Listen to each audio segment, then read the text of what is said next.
This is the operation and startup of a GE turbine with the Easy Lube system on it. To start off, this is the auxiliary pump. Upon startup, you would turn on this handle.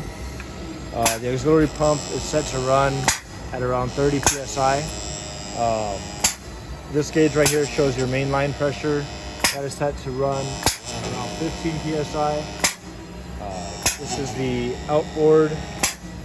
There's the outboard gauge pressure. You can see that it's running at around 8 psi. And the inboard pressure also at 8 psi. Controls for both of those oils are here and here. You can see even when the machine is off, there's oil being delivered to both bearing housings.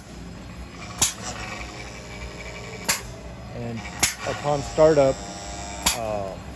the Easy Lube pump should overpower the auxiliary pump. This pump will be deadheading and the Easy Lube pump will take over.